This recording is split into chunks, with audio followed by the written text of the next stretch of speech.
Hello বন্ধুরা, আসসালামু আলাইকুম। কেমন আছেন সবাই? শামুস কিচেনে আরও একবার আপনাদের স্বাগত জানাই। তো আজকে আমি ঝটপটভাবে একটা সাবুদানার মিল্ক পুডিং বানাবো আর সেটাই আপনাদের সাথে শেয়ার করব। আশা করছি আজকের রেসিপিটা আপনাদের কাছে ভালো লাগবে। সাবুদানার পুডিং বানানোর জন্য এখানে আমি হাফ কাপ পরিমাণে সাবুদানা নিয়ে নিলাম। তো সাবুদানাগুলোকে আমি পানি দিয়ে ভালোভাবে ধুয়ে নেব।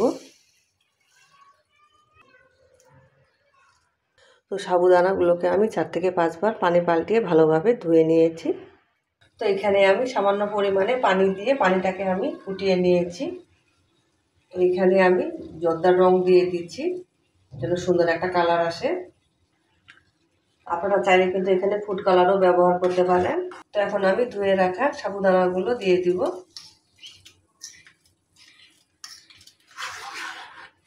তো সাবুদানাগুলো দেওয়ার পরে আমি ভালোভাবে নেড়েচেড়ে মিশিয়ে নিব। তো বন্ধুরা, সাবুগুলো কিন্তু আমার সিদ্ধ হয়ে গেছে। 3 থেকে 4 মিনিট আমি ফুটিয়ে নিয়েছি। আমি এখন সাবুদানাগুলোকে একটা স্ট্রেনারে ঝাড়া দিয়ে নেব। এখানে আমি হাফ লিটার পরিমাণে দুধ নিয়েছি। তো দুধটাকে আমি এখন ভালোভাবে জাল করে নেব। তো দুধে আমার ভালোভাবে বলক চলে আসছে। এই সময়ে এখানে আমি হাফ কাপ পরিমাণে চিনি দিয়ে দিব। তো মিষ্টিটা আপনারা যেরকম পছন্দ করেন সেভাবে দিয়ে নেবেন। তো চিনিটা দিয়ে এখন আমি ভালোভাবে আবারও মিশিয়ে নেব। তো এখানে আমি চিনিটাকে ভালোভাবে মিশিয়ে নিয়েছি আর দুধটাকে কিন্তু আমি ঘন করে জাল করে নিয়েছি। তো এখন আমি সিদ্ধ করে রাখা সাবুদানাগুলো দিয়ে দিব।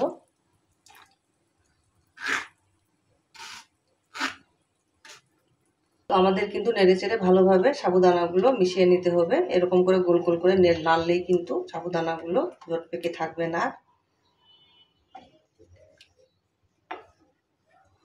তো সাবুগুলো দেওয়ার পরে 1 থেকে 2 মিনিট আরও আমি জাল করে নিব এভাবে। তো বন্ধুরা, এখানে আমি 2 চামচ পরিমাণে আগার আগার পাউডার সামান্য পানি দিয়ে গুলিয়ে নিয়েছি। তো এখন আমি সাবুদানা আর দুধের মধ্যে দিয়ে দিব।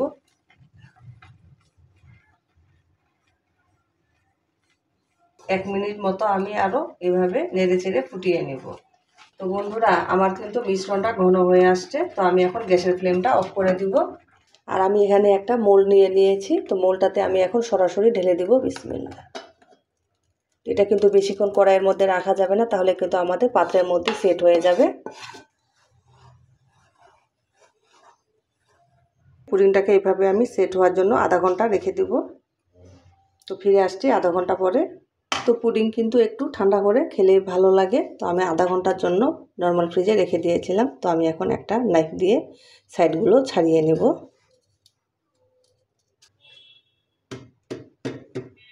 কত সহজে আর ঝটপটভাবে আমরা কিন্তু এরকম একটা সাবুদানার মিল্ক পুডিং বানিয়ে নিতে পারি। এই ডেজার্টটা কিন্তু অতিথি আপ্যায়নে আমরা কিন্তু পরিবেশন করতে পারি। দারুণ হয়ে থাকে।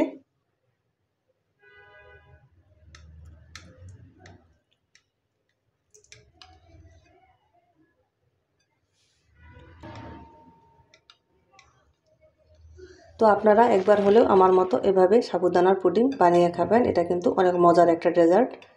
তো আশা করছি আজকের এই রেসিপিটা আপনাদের কাছে ভালো লাগবে। তো আমার রেসিপিগুলো যদি ভালো লেগে থাকে লাইক দিবেন, কমেন্ট করবেন। আপনাদের সুন্দর একটা কমেন্ট আমাকে উৎসাহ দেয়। তো এরকম মজার মজার সহজ রেসিপি পেতে আমার চ্যানেলটিকে সাবস্ক্রাইব করে আমার পাশে থাকবেন। সবাই ভালো থাকবেন। আসসালামু আলাইকুম।